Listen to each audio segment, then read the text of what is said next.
And welcome to another edition of the Shadowland Radio Show. I am your host, Dr. William Lester, and I am coming to you as always from the great city of Atlanta. Tonight we're joined by a very special guest who is also a very good friend of mine, Mrs. Robin Bellamy. So let me tell you a little bit about Robin. She was born in Point Pleasant, West Virginia. Now, to the learned of you out there and listeners of the Shadowland Radio Show, I bet you can guess what direction we're going to go in with the Point Pleasant reference. Robin has served as member of Toronto Ghosts and Hauntings Research Society and added paranormal research to her resume. Robin has served that organization as a director and its parent organization, Paranormal Studies and Investigations Canada, as a board member, director of cryptozoology, and chief financial officer. Since leaving those posts in 2012, she continues to consult with film, television, and other media writers. In addition to professional pursuits, Robin is the primary blogger for CFZ Canada. On the literary side, Robin has published Haunt Cuisine, which is an eclectic collection of recipes and attendant ghost stories from North America. She's also the author of Haunted Hospitality, which is the historical account of the ghosts of the Low Hotel in Point Pleasant. Robin is currently working on Xeno Forensics, a guidebook for using forensic science and paranormal research. I have to find out about that. Hello, Robin.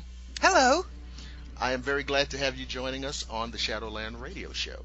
I always love talking to you. Well, thank you very much. We've had our talks. We've been on other shows and other formats at times in the past, and I always love having you on. Now, before we get into the real groovy gravy, Xeno Forensics. Now, tell us about that, because that sounds kind of Star Trek-y. It is kind of Star Trek-y, only not. It's kind of like nerdness for ghost hunters. Basically, it is using the things that you see on CSI to help prove or debunk paranormal events. For instance, one of the cases that I had was a woman who had a glass that would move across her counter. Mm-hmm. And we said, okay, we can't make sure that nobody's touching this unless we dust it for fingerprints. All right. And, it's really that simple. Do the science behind it. And this book tells you how to do that. There's instructions on how to make a simple DNA test. Really? It'll take an animal or human or whatever excrement, okay, and tell you if it's human or not, which is helpful in the Bigfoot hunt. Of course. It will give you all kinds of things like is it canine, is it whatever. Right. And you can build that at home with stuff from the dollar store for the most part. Now, you mentioned the DNA, and this is a very interesting thing here. Because you hear a lot of talk about DNA with respect to Bigfoot. Hair samples, droppings, things of this nature that people have been trying for a long time to get hold of, to do some kind of verification, right, through the DNA. Right. Now, but here's my question, and now let me preface this by saying, my knowledge of genetic science is, almost in the negative zone. So, when you do a DNA analysis of what you think might be a real Bigfoot, since we know that nobody has an example of Bigfoot DNA already in the database, what would we compare it to, right? Because we have all these other animals kind of cataloged, right, in the database. A bear, what have you. If you have, it's basically a diagnosis by exclusion. Okay, so we can say what it isn't. Right. And then you can get to a point with your home test where you can rule out enough things to make it worth the money to go to a real lab. Okay. So many people don't do the DNA because they think they've got to invest $300 for a test. Mm-hmm. But if you can do the basic stuff to see if it's, a donkey, right, for instance, then you don't have to waste your money. I certainly would not presume to be able to sequence anything or, Right. to know. But it's important, I think, to not waste your time and your money on yet another coyote sample Right. that you think is a chupacabra. Right. Um, especially since chupacabras are not ever known to be on mainland North America. Right. But I do think that at some point you can narrow it down enough to say, okay, this is not something we know about. So we could have DNA of something that is not in our zoological database. Well, presumably it wouldn't be. Right. That's what I'm saying. I mean, I wouldn't imagine that even at the universities. Right. Well, they don't have Bigfoot DNA in their database. Okay. Yep. So if we could establish that we have legitimate DNA from a non-human life form in North America that is not currently in our zoological database, then we have something. Or even more importantly, we can show that it has human characteristics but doesn't match any other known human sample. Okay. I wonder what the reactions would be if that ever happens, because I had always assumed that with all of these samples coming and going and coming and going, some of them had to be legitimate. Is this just a thing where none of the samples have been real, or is there some cloak and dagger going on, or why is it so hard to get a hold? Because we're assuming that this creature is real and that it's been around for a long time.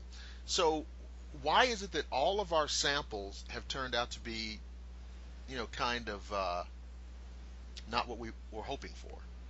I believe it is because of the amateur and uneducated methodology that we're using. Okay. We know that when people go camping, they go poo in the woods, right? Okay, yeah. If somebody gave you a flashlight and a baggie and said, okay, go find me some people poop, how would you know? Well, that's a great point. Somebody said to me once, well, we've never had a Bigfoot body. How do you know he exists? And I said, well, I never saw the body of my great-grandfather either, but I know he existed. Pretty sure about that. Yeah. Yeah. Well, yeah, the why isn't there a body, to me, is not a real argument. Right. Especially, I just got back from Mammoth Cave in Kentucky, and so much of that is still unexplored. And it would be so easy. I lived in West Virginia most of my life, and so much of the woods and the caves and just everything has no human contact. Certainly things live there that we don't know about. Yes. It would be naive to think that we are the only people who exist. Well, the other thing, too, about this with respect to Bigfoot is that if you go on the idea that it is of the same nature as every other wilderness or forest creature like a bear, deer, mountain lion, what have you, you might have a point. But what if Bigfoot is of a higher level intelligence than Exactly. these other animals, and that they have an intelligence that approaches ours? Yep. And it's not out there just kind of aimlessly rambling through the woods. It knows that humans are out there. And, I think people have been on this continent for about 10,000 years. And so it's very familiar with people. And it knows how to avoid people, and it's become aware of campers and hunters and cars and trucks and boats and what have you. Teams of 25 people tromping through the woods. Exactly. So when you say there's no body, so they don't exist, that's a very surface level argument. Yes. And I think that the cumulative data built up over the years suggests that yes, this thing is real and it's out there. Yep. And especially since we're getting reports from all over the world. Right.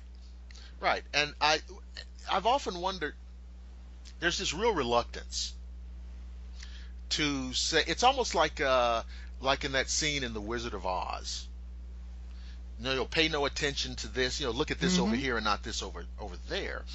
There's this reluctance. And I think, especially with Bigfoot, because Bigfoot has all of these qualities or characteristics that suggest that it's a primate. I think part of the reluctance here is because if you verify the existence of this creature, again, which is global, we have to have a whole nother conversation about human origins. Absolutely. And I think in a lot of quarters, people don't want to have that conversation. Right. They haven't come this far yet. Right. Yeah.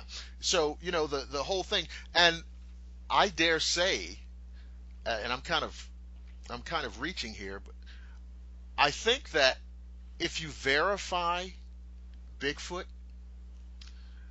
you really go a long way to solidify, I think, the theories of natural selection and a lot of Darwinism. And I think there's a real fear of, making this argument go away. Whether, the world was made in 6 days and people are made out of dirt versus Darwinism.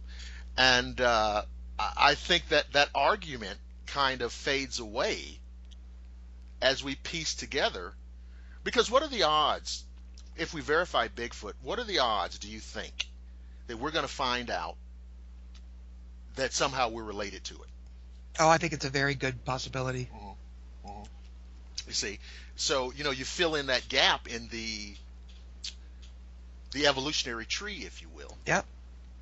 And going to upset a lot of people, I think.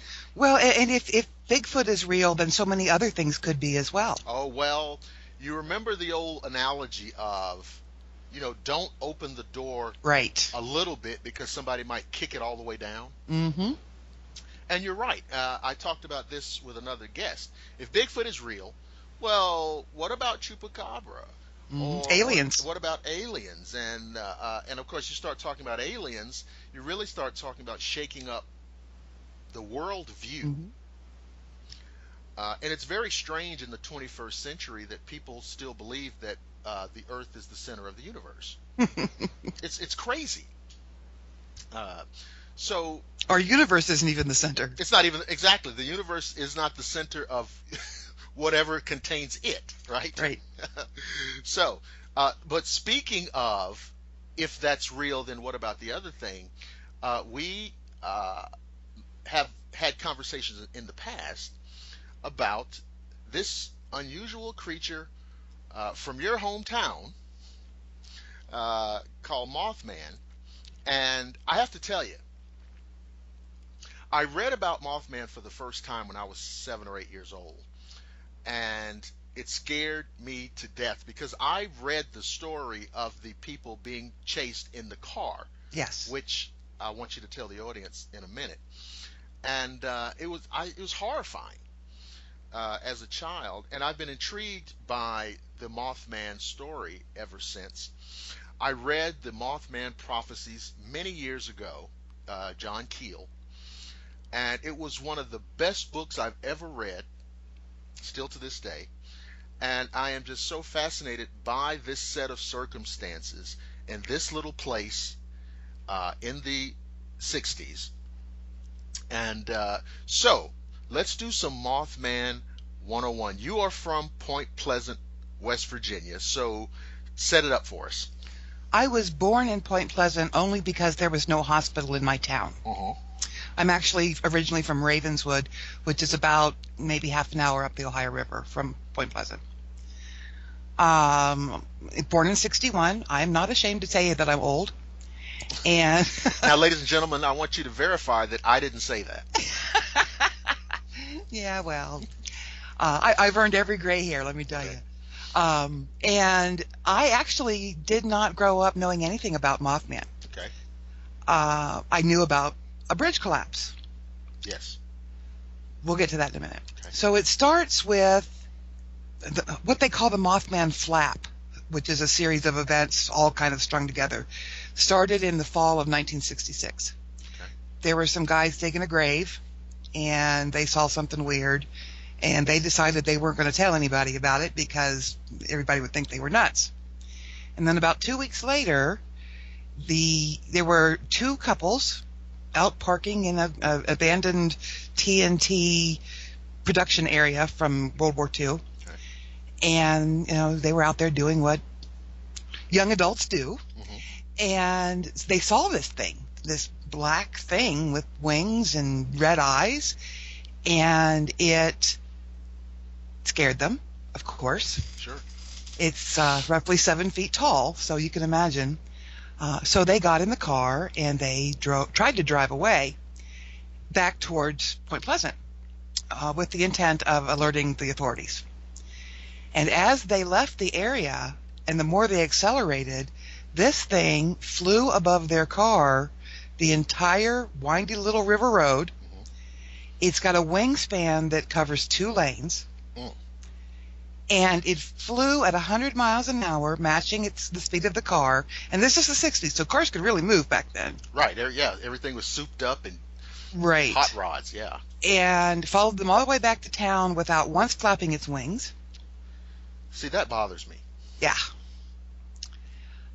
And they, of course, went straight to the sheriff's department, and the sheriff knew the kids. They knew these young adults to be upstanding kids. They were not drunk. They were not stoned. They were good kids that were just having some quiet time. One of the things that happened was when the deputies went out there, they took plaster casts of talon marks in the ground. Those have not been relocated. Many of the old files from the courthouse have been found again. Mm-hmm. The casts have not yet been found. We haven't given up hope that they're in somebody's attic. But most people who research this won't even acknowledge that they were even taken. This event lasted for about 13 months. Now wait a minute. Why is nobody wanting to talk about the casts? For 2 reasons. First, they don't want to believe it was a physical creature. Okay. Physical creatures are a lot more intimidating than ghostly creatures. Okay.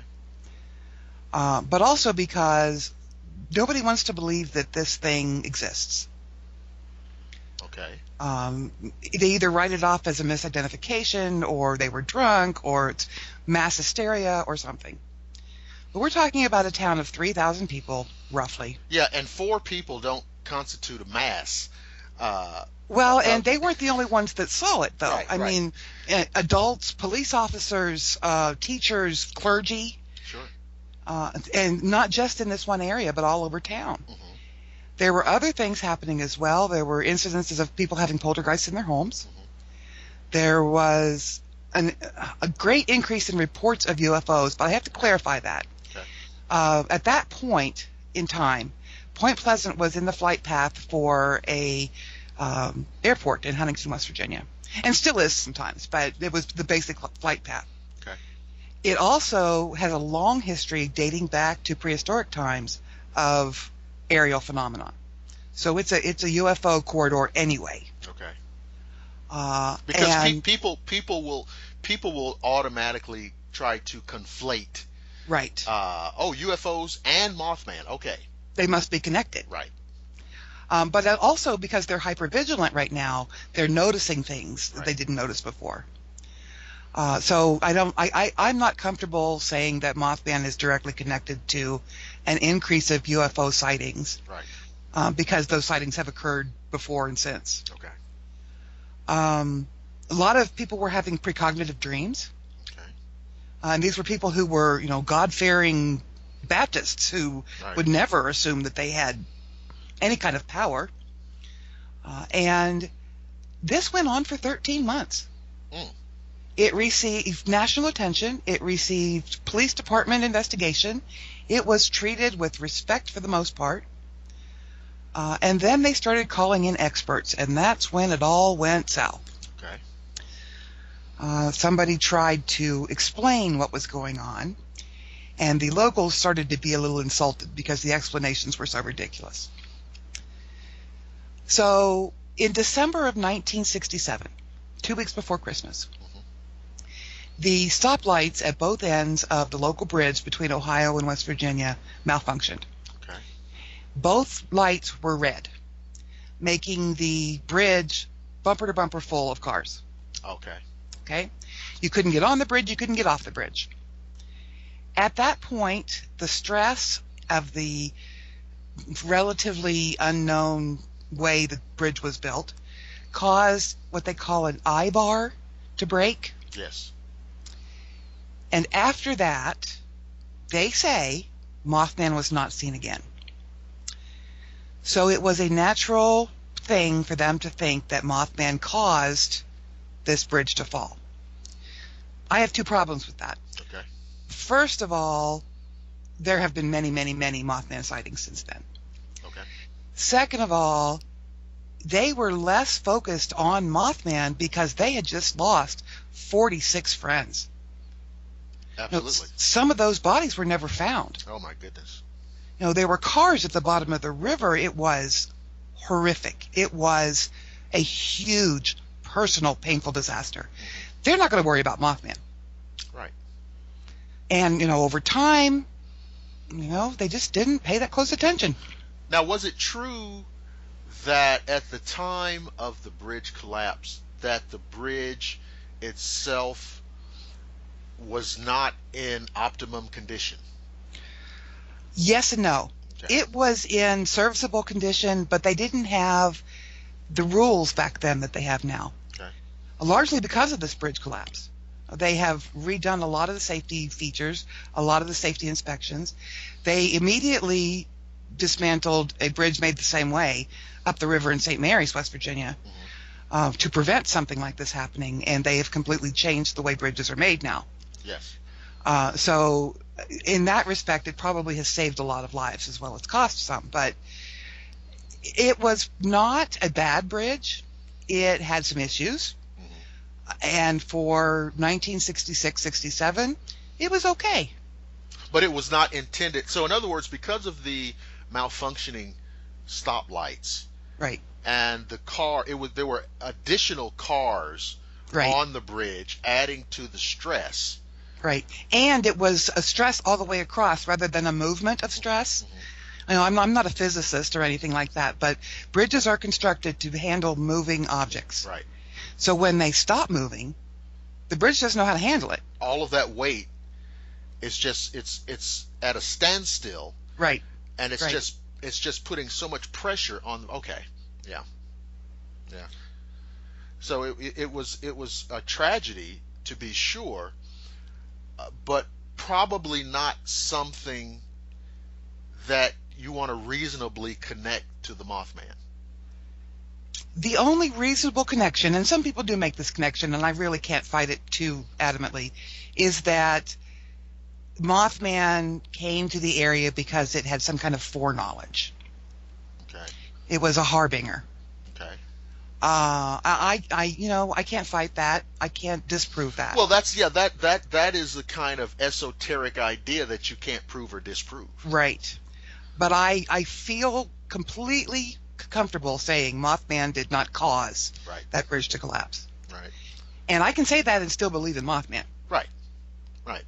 And it's quite natural, like you said, you have the UFO activity, you have the poltergeist activity.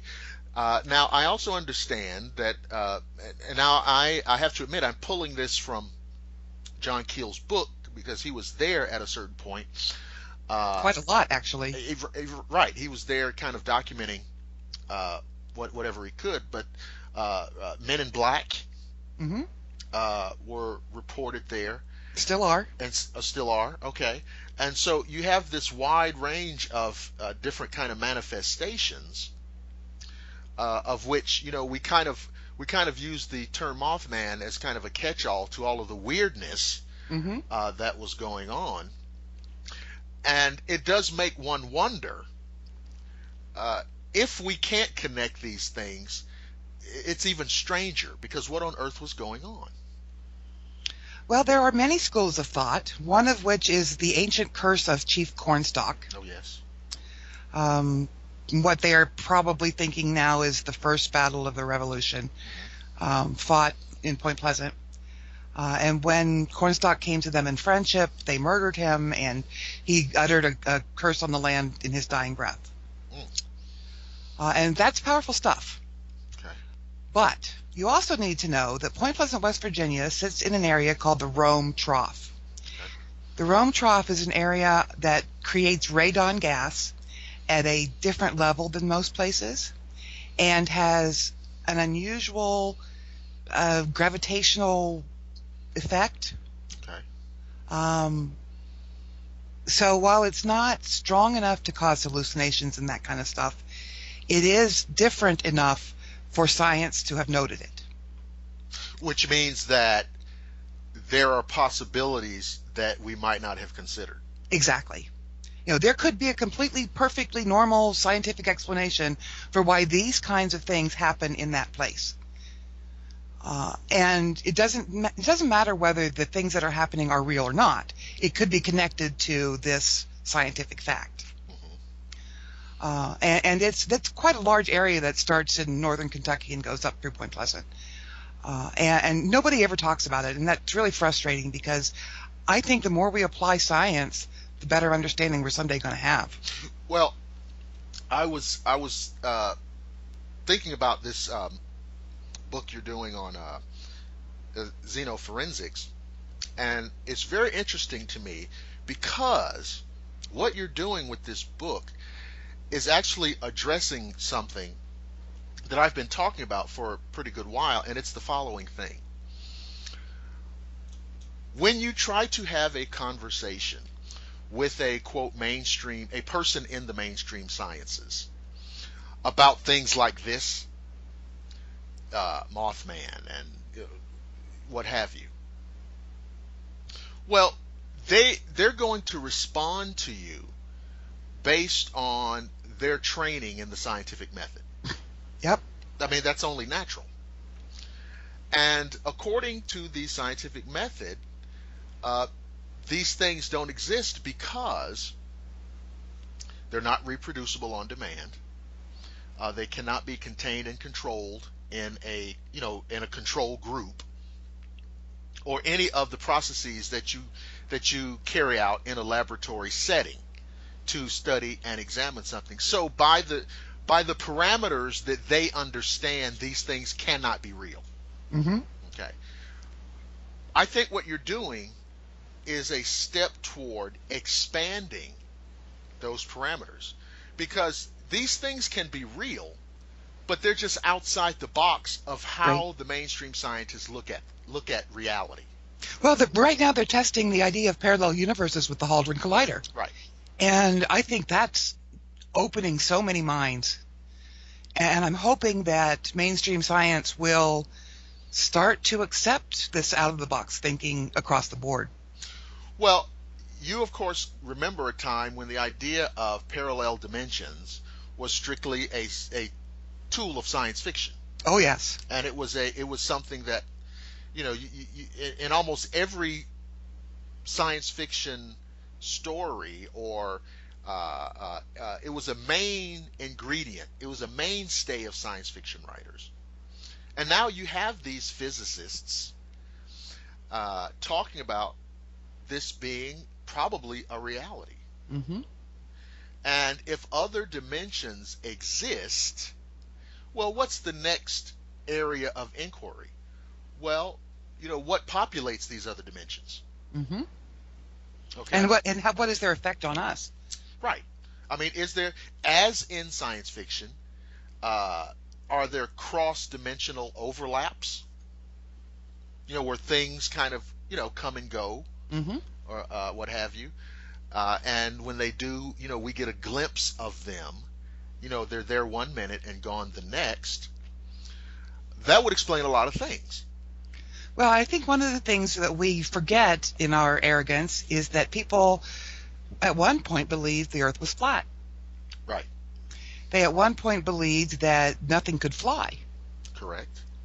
And the more things that happened to make some people believe that those things were possible, and the more those people spoke out, the better the information became.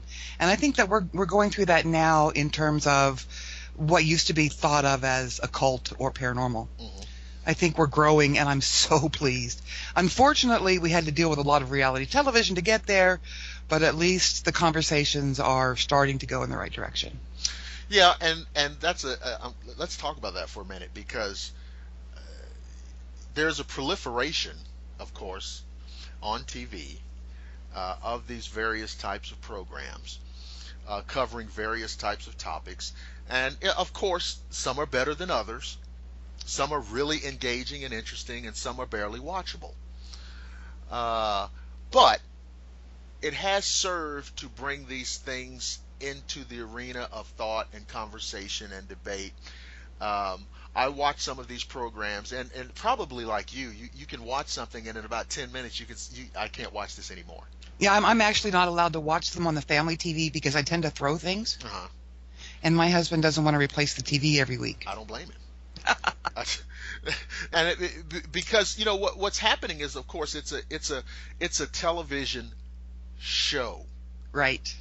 And there's got to be this theatrical, over the top, sensationalized quality to it, or nobody will watch it, and it'll go off the air to get canceled. One of the things that I lecture frequently on is reality TV, and I remind the audience that it stops being reality when there's a camera present. Right. That one act is enough to make it not be reality anymore. Right. Yeah, absolutely. And the other thing too is that it's an industry now. The paranormal is an industry. Mm-hmm. Okay? And there's nothing wrong with that, on the surface of it. It's kind of a new and emerging area of commerce. But you have to be aware that because of that, there are going to be things that are not quite what they seem. Yes. There's money to be made. Right. Yeah, those ghost meters ring a bell. Well, yeah, and, flashlights going on and off, and things of this nature. And it's a television show, and, if I'm on a show and I tell the ghost to turn off the flashlight, I need the flashlight to go off. And I'm a plumber, so I know. Well, exactly. See, I can't imagine what show Robin is talking about. Hey, I'm not afraid to name names. I apparently not. But I think we all know, and what's funny is that now that show has been on for a long time. Well, it's actually not even one of the worst ones. Yeah, well, you're right. It's not one of the worst ones, but it's kind of like the baseline that everything else, everything that's come after it. But of course, we're talking about ghost hunters. Now, there's a show, and I hope I don't butcher the name. It's called Paranormal Witness. Mm-hmm. Now, I thought that was okay. It's tolerable. Yeah, it's not right. You don't hate it, right? Right. I don't. It doesn't make me angry. Right. Because they're basically there's no misrepresentation. Right. My big thing is that I want them to be truthful about the stuff they don't find. They're retelling these cases. Right. And they're reenacting these things, and it's fairly entertaining. Now, the other one is Monsters and Mysteries. Yeah. Monsters and Mysteries in America. That's my guilty little pleasure. Now, listen. There have been some. What do you think about that? I think it's fun. Mm-hmm. I don't take anything that's on TV very seriously. Okay. But I think that it is not intended to be a Nova show. No. And I think that they don't try to be a Nova show. No. And that makes it tolerable for me. So it's one of the ones that you don't throw things at that either. Okay. Right. Okay. Yeah. But now these other things, and of course we're not going to make any friends with this conversation here. Oh, darling, you ought to know by now there are no friends in the paranormal world. We're not going to make it. But this, the Finding Bigfoot. So I'm going to give our listeners a treat and let you do a little brief commentary on Finding Bigfoot. Oh, where do I even start? First of all, they haven't found it. No. It ought to be called Looking for Bigfoot. Looking for Bigfoot. They spend an awful lot of money on this show that would have been better spent on real research. Okay. When you take a film crew and a bunch of TV actors into any set of woods, you're not going to get any animals. That's true. Even the squirrels aren't going to show up, let alone Bigfoot. And when you take out the disco ball, and the laser pointers and the stereo system, and you just turn the woods into a go-go, what do you think's going to happen? Well, they might start breakdancing. Yeah. That's the only thing I can think is a possibility. You know, I had an interesting conversation with a very famous skeptic, Mr. Ben Radford. All right. And he had attended one of my lectures, at which point I was suggesting that you set up your equipment and then go back in the tent and watch. Okay. And he thought that was just horrible because you're not out in the field.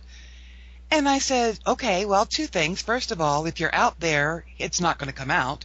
And second of all, if you're out there and it kills you, you're never going to be able to tell your story. Yeah, well, that's a great point. And he hasn't bothered me since. So now this man is a skeptic on Bigfoot or just on all of this stuff? He is actually somebody that I very much respect. He is a true skeptic. A skeptic is not necessarily a debunker. Debunkers just don't believe. Right. James Randi is a debunker. Right. Ben Radford is a true skeptic in that he will at least listen with an educated ear and give the benefit of the doubt to anything that's reasonable. You know, it's interesting because there are Bigfoot advocates, I won't use the word believer, who come from mainstream science backgrounds. Right. I wonder what the difference is between them and their colleagues who are in the skeptic arena. What do you think? You know, like you have a guy like Jeff Meldrum, who's obviously a credentialed anthropologist, and other individuals like him. I wonder, what is the line of delineation between those guys and their peers who think it's all nonsense? Part of it is focus. Okay. Anthropologists and even archaeologists tend to be more willing to believe in the possibility than zoologists and biologists. Okay. It's just the nature of their study. You know, some study things that are living, thriving, breathing. Others study things that have been established in the past. So I think that you're looking at a difference in focus. I also think that an individual's belief system comes into play without question. Okay. You are taught things growing up, and you learn to believe things through your experiences that you're never going to let go of. It's the same kind of thing that makes you Christian or Jewish or Muslim or whatever. Right. You find a thing that's comfortable and you stay with it. And I think that scientists are human in that way. They have a belief system. And I don't think we're ever going to change that. I think there's always going to be those people who are stuck in their belief system. Well, but here's the thing. It's the way, if you look at how we've made scientific progress, all of our scientific progress is predicated on being wrong. Not necessarily wrong, just not exclusively right. Right. Well, in other words, so, you have a laser is not a new kind of light bulb. It's a different kind of physics. Right. So, yeah, you're right. Not necessarily wrong, but and if you'd asked a physicist 100 years ago, right, about the feasibility of a laser, what would they tell you? That's not possible. Yep. That's not well, possible. And I think that even now, when you look at religion, there are so many different religions, but everybody still believes in God. Well, not everybody, but you know what I mean. Yeah. All of the religions tend to gravitate to one supreme being. Right. And it is only the fringe that don't. Right. And they're the ones that get criticized. Yeah. And I think this whole belief system is the same. I think that people get something in their head and they want to go with it. And it's all a matter of, when you are researching anything, whether it's science or religion or sociology or whatever, you have to approach it with the tools that you have. And your belief system is one of those tools.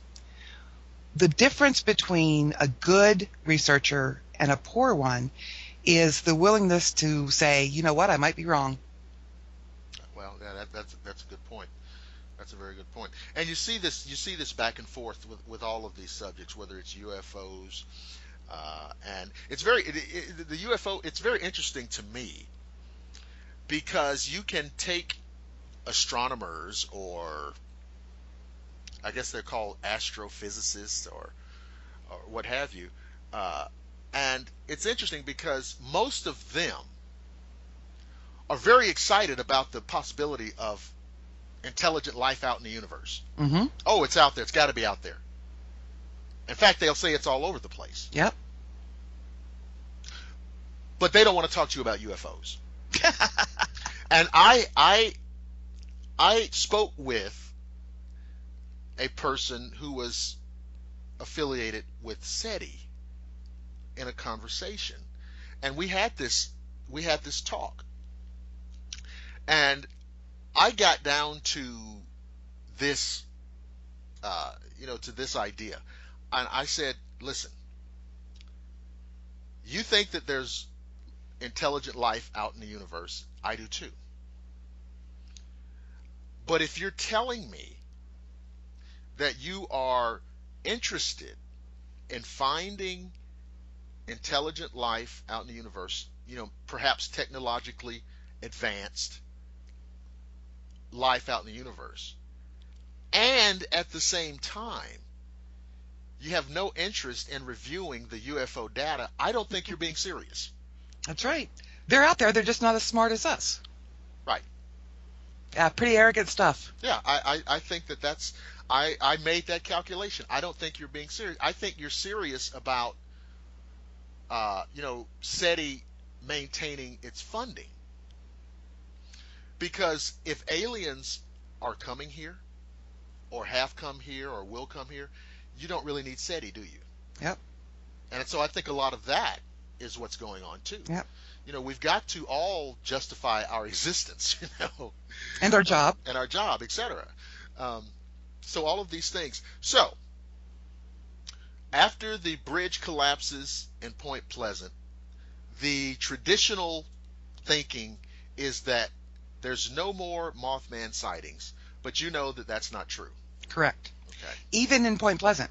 Okay. Oh, okay. And this is, I evidence this by a couple of things. First is my sighting, which was when I was in maybe kindergarten, first grade, must have been first or second grade. We were driving in the full daytime, and I saw what I processed at the time as being a man in a wetsuit. He was standing between the railroad track and a park and along the river, just standing there. And to me, he looked like he was, in the slick suit. Yeah, like with a scuba diver. Right, with big eye coverings, and something folded up on his back, which in my mind were tanks. Okay. I didn't know anything about Mothman at this point. Even though the bridge had already collapsed, I was little. I didn't have any knowledge of that, and my family to this day doesn't talk about it. I'm kind of the black sheep of my family. Now, okay. So there's a lot of things we got to look at now. Okay. So let's say it's safe to think that what you saw there, standing between railroad tracks in a park, was not a guy in a wetsuit. I can't find any logical reason for it to be a guy in a wetsuit. Right. Okay. That's not so. So that means it was something strange. Right. Okay. Now I'm very curious and interested in. You said your family won't talk about it. Is it because it's troubling and upsetting, or they don't want to appear to be crazy? I think it's both. Mm-hmm. My father still lives in the area, mm-hmm. And my mother has a master's degree now and doesn't want to be perceived as crazy. Right. Especially since she does therapy. Of course. So I think that the reason they don't talk about it is because it's not culturally, for the locals, something you talk about. It brings up bad memories. It brings up accusations of being crazy. I mean, it was a bad time. Yeah. And nobody really talks about it except during the Mothman Festival, and then it's different. I guess Point Pleasant is kind of it's turned out to be like another like Roswell. It's very strange. One weekend a year in September, there's this carnival atmosphere, and it's so fun. It is so fun. And as an academic, I was reluctant. I didn't want to go eat Mothman pancakes and buy blow-up aliens. Right. You know, and I do regularly go down and speak. Several of us do, and the first year was embarrassed by how much fun I had. Right. But I think it's important. I think it's important to understand that even in tragedy, something can come of it, and that we take ourselves way too seriously. Right. And the other thing that I want to mention is that those Mothman pancakes are to die for. Well, there's an endorsement right there. I had never had taco in a bag until the Mothman Festival. Wow. Yeah. And again, and it's something, it kind of reinvigorates that community. It brings a few dollars into a small town, right, which that needs it desperately. Right. Otherwise, it would be, who's going to Point Pleasant, West Virginia, unless they're going through it. Well, right. Even then, it's not on any major highways or anything, so there's no exit. So why would you go there? Right. Some of the what I feel are some of the sillier claims about Mothman were, number one, that it was a crane. Oh, don't you love that? And then I guess it was an owl, but the crane, I just found that hard to believe. So where did this crane thing come from? They called the experts at WVU, West Virginia University, and they said, "What is this thing?" And the people came down and hemmed and hawed and decided it was a sandhill crane. All right. Now, you can get sandhill cranes in Point Pleasant, West Virginia. Doesn't happen real often, but it's not unknown for them to show up there. Not generally in November. Okay. But the biggest issue is that these things have a very long pointed beak and are only 4 feet tall at the most. This is not, and they're white, so this is not something that's ever going to be mistaken for Mothman. Okay. And like you said, I would imagine that locals, I mean, they probably, even though the sandhill crane isn't a native of that area right there, those people have seen enough of that, right? Right. And the same about the hawk. There was a red-shouldered hawk that's very, very natural to the area. And there is a really large wildlife preserve, so a lot of these things are around. But a red-shouldered hawk is red on its shoulders, not in its eyes. Right. And the other thing too with this crane and this about talking about an owl. Listen, if you are like those two couples, those initial couples, if they're out at night,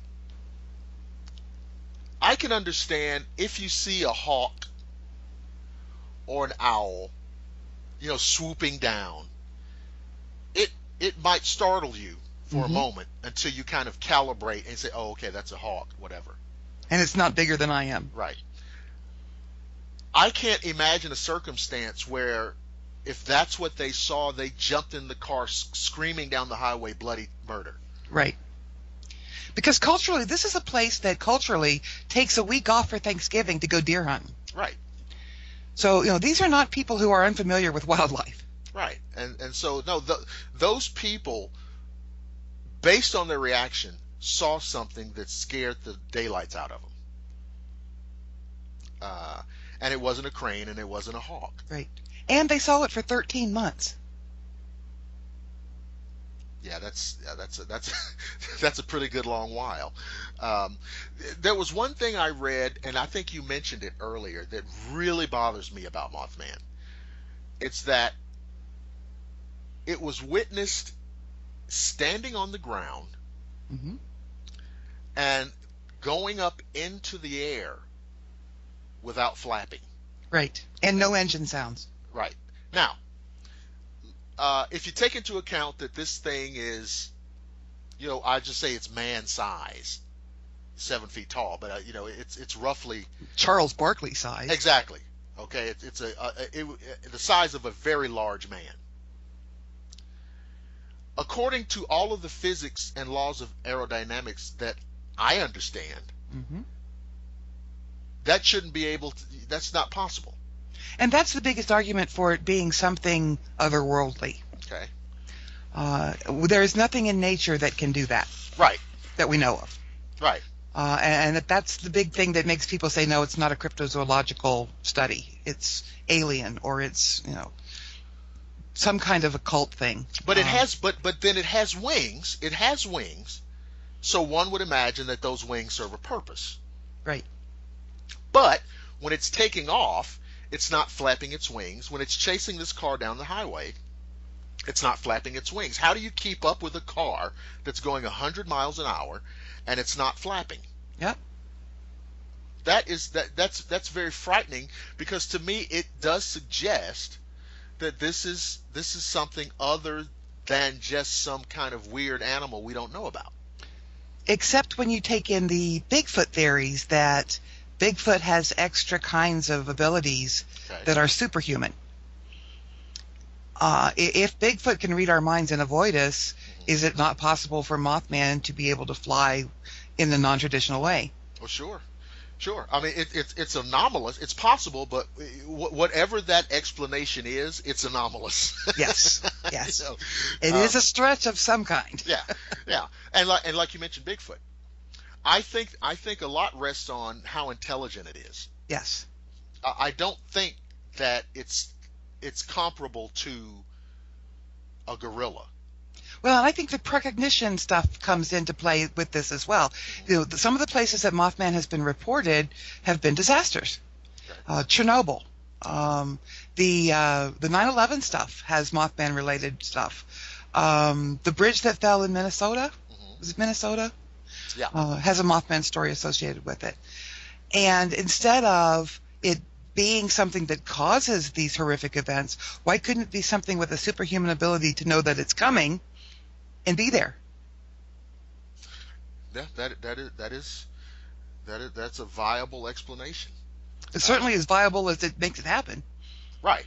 Yeah, because when you look at the cause of these things, usually you can put your finger on a cause. Right. That Some makes, kind of sense-making cause. that makes sense, right? And all of those cases, we can say, well, this is what caused it. And I think there's probably a historical or maybe a folkloric tradition of these kind of harbingers of doom. Yes. Especially related to bird-like objects. Right.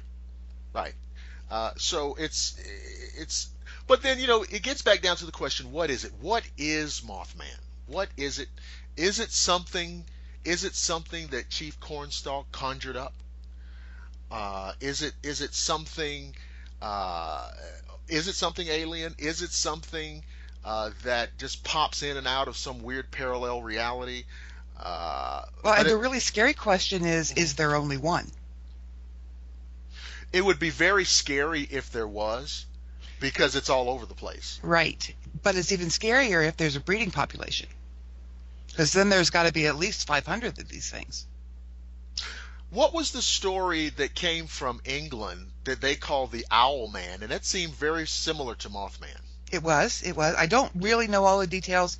I know it was yet another big, scary, red-eyed bird. Yeah.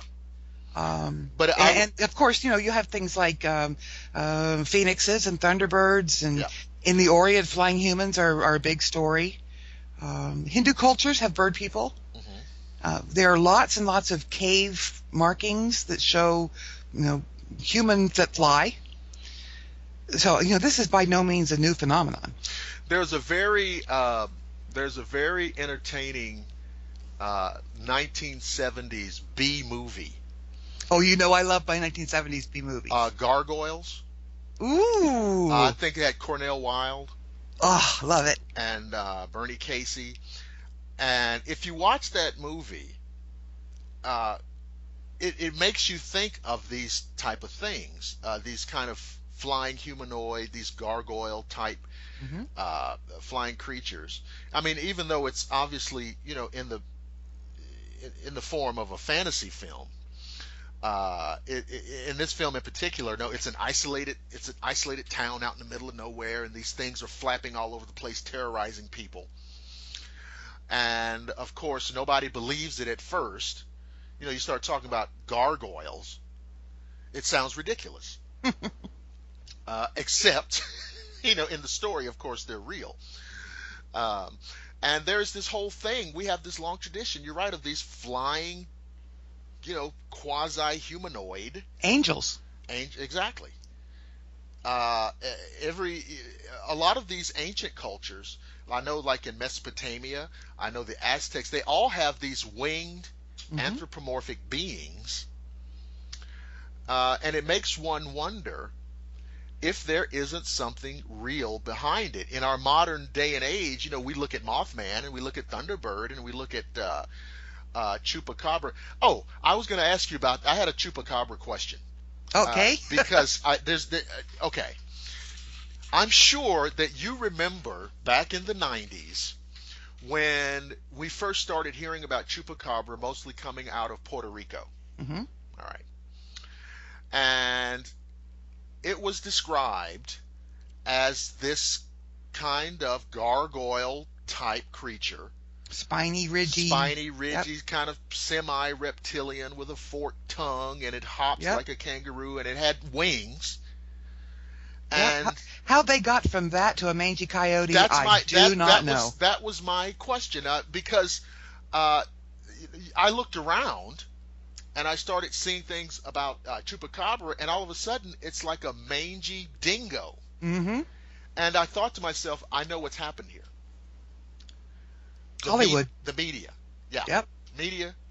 And somehow they just commandeered and co-opted this.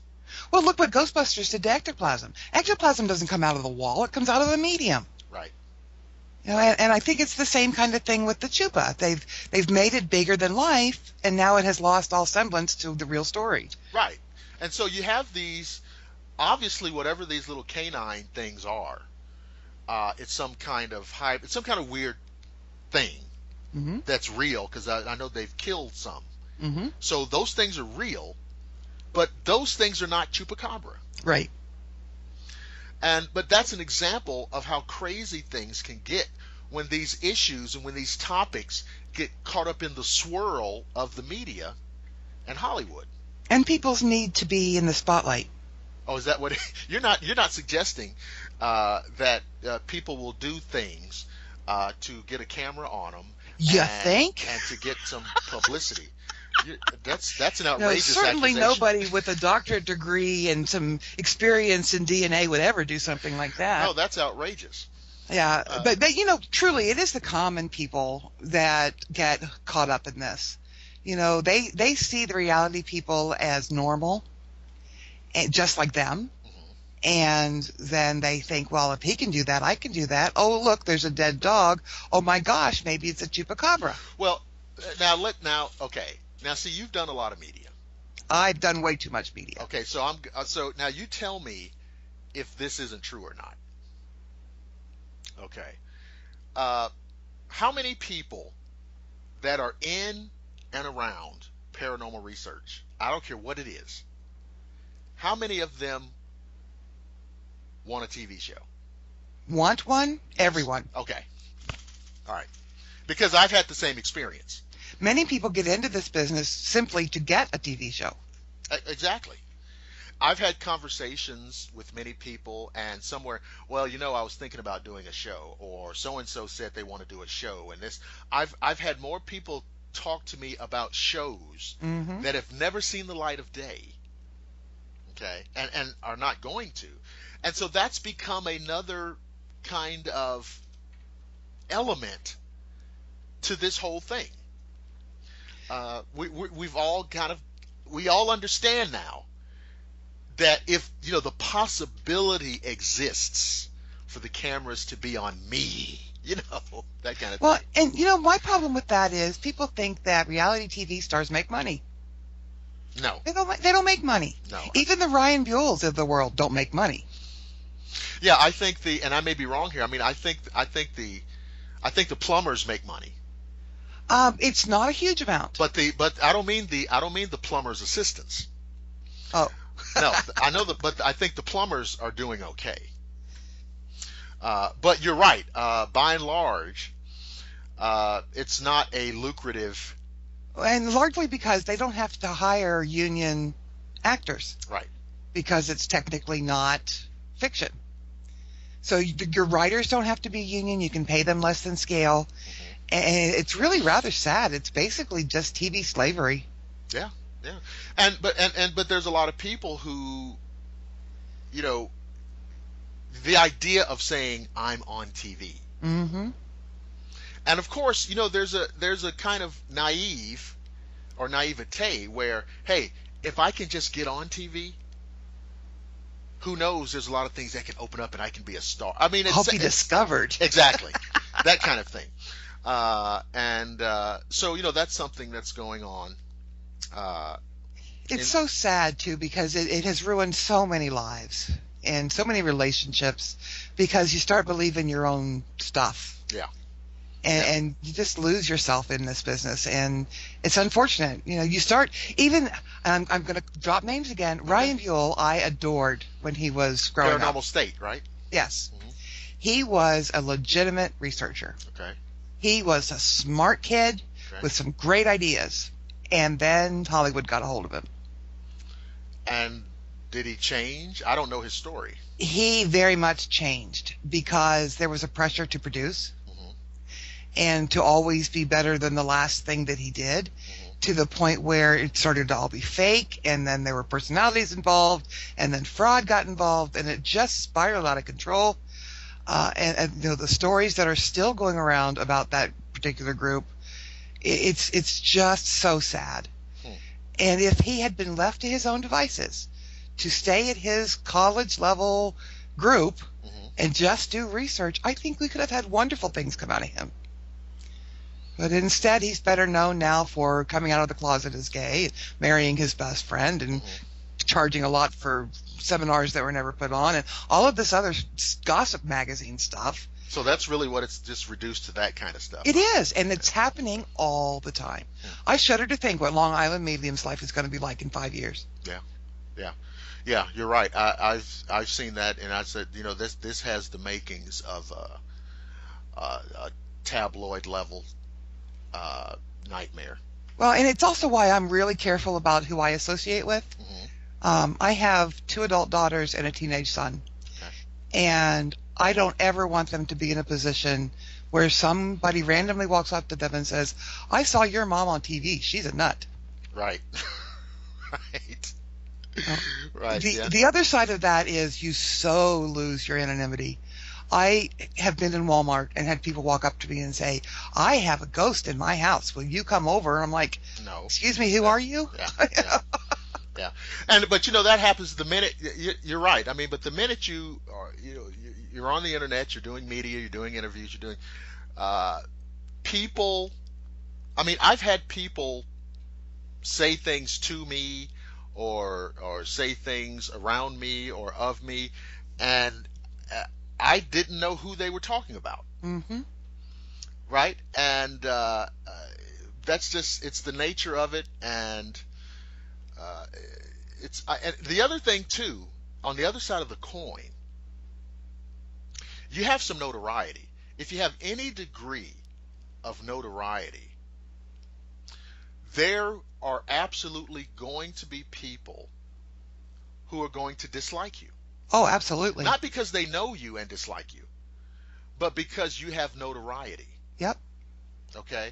And they will assume a negative feeling about you because you have notoriety, so there must be something about you that is,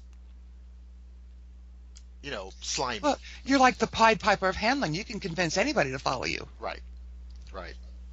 So I wanted to ask you, you've got this haunt cuisine, and you've got this, now is Xeno Forensics out, or are you working on it? It is not out. I have actually been working on it now. I'm into my 3rd year because technology is changing so fast that I'm having to update. Oh. I've made a firm commitment to have it out this fall. because, the best I can do moving forward is to just do new versions. Right. Rather than to keep trying to keep up with it, because it'll never be done that way. And this is information I think needs to be in the hands of the regular person. And it will be available as, an ebook and all that kind of stuff too, very inexpensive. So it's a book for regular ghost people, ghost hunters, not for academics. Well, see, you need to try to time it to get it out by Halloween. Oh, that makes me crazy. I know, but that's just it's cliched, and it's overdone. Yeah, my publicist is already fielding inquiries. Right. Can we have her on TV for Halloween? Right. So that's part of this whole thing. If you're in any of these areas of research, okay, it's generally looked upon as, Halloween is our Christmas, right? Yeah. Right? Yep. So yeah, that Black Friday really is Black Friday. Exactly. Now, the haunt cuisine is out now. So, is that something they can get on Amazon, or is it? It's on Amazon. It's only $8. Okay. It's a fun book. I'm actually hoping, and you're going to think that I've sold out, but okay, bear with me for a minute. Okay. I'm actually hoping that the Food Network will pick that up as a series. Oh yeah, well why not? Because it merges that whole paranormal stuff with Right. actual food preparation. All of these networks want paranormal programming. Right. So, And these are real stories. These aren't like fictional recreations. One of the things in the book is that there are 3 Pizza Huts in the U.S. who have haunting events associated with them.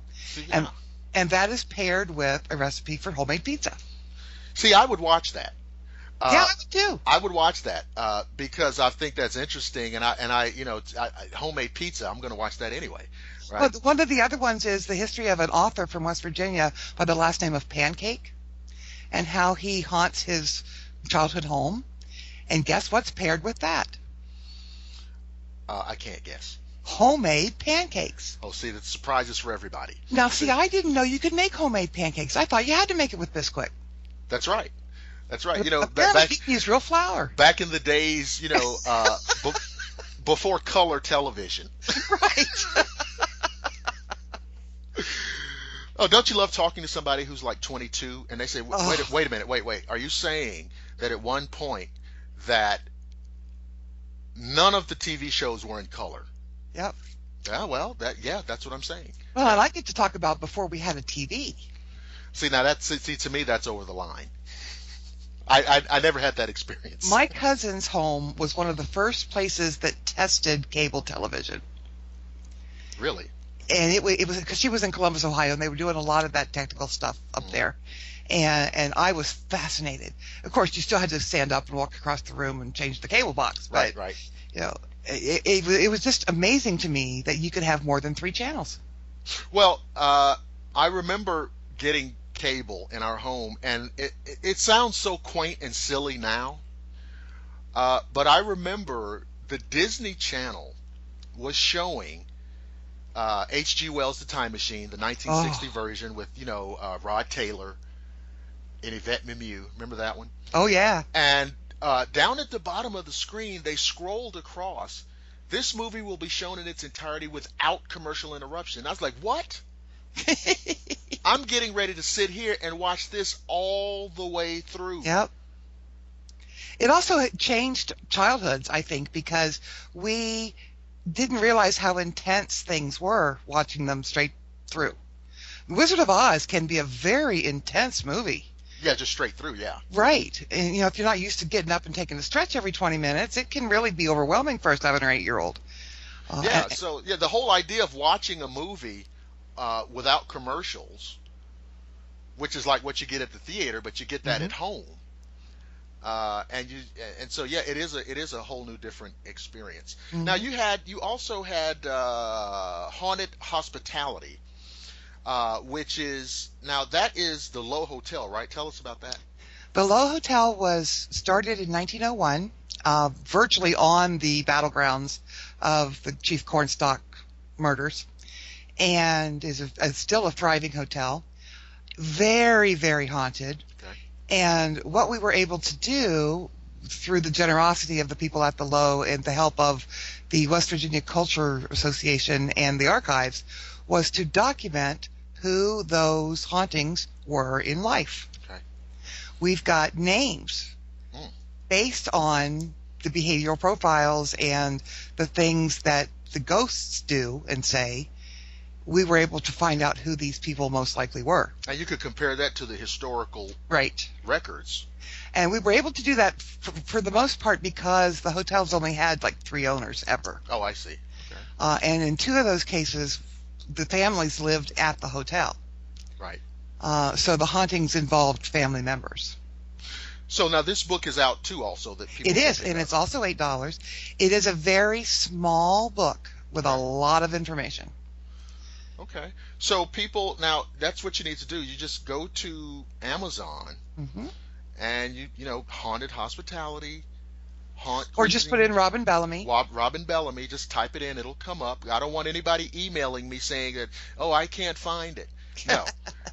Go to Amazon and type in Robin Bellamy's name, and these books will come up. And now I'm also, I have to go back and plug. If you haven't read the Mothman Prophecies, pick that book up. Oh, it's a wonderful book. Please pick that book up. Watch the movie as entertainment, but read the book as education. Or don't watch the movie. Or don't watch the movie. That's our show's official position is don't watch it. Even though I like Laura Linney. Yep. Don't. It's just it's an unfortunate rendition. If you read the book, you'll laugh all the way through the movie. Well, see, I almost got asked to leave the movie theater when I saw it the first time. Yeah. Because when they showed the sheriff as female, it just cracked me up. Yeah, and the sheriff of Point Pleasant was this lovely little middle-aged man. Yeah, I don't know what that was one of those kind of artistic liberties. Political correctness, artistic. Yeah, well, let's make her a woman. Yeah. You know, show the sensitive side of law enforcement. That kind of thing. Yep. But yeah, it's not a good movie. But the Mothman Prophecies by John Keel, the late John Keel, is a remarkable read, and it'll. And it's not just about Mothman. It also talks about the alien stuff. And there's a lot of weird things going on. Like I said, there'll be stories in there about poltergeist, UFO activity, other strange creature sightings, Men in Black, all kinds of things. It's a fantastic book. And if you have enjoyed our conversation tonight, I know you will run right out and pick that book up, as well as Robin's other books. Robin, if you wouldn't mind hanging on a few minutes after we go off the air so I could have a little post-show footnote with you. This has been the Shadowland Radio Show. My special guest tonight has been Robin Bellamy. We focus on Mothman, but as you notice, we've been all over the map, which is what we tend to do when it's fun. But that's all for this show, and I promise that I will see you again on the flip side.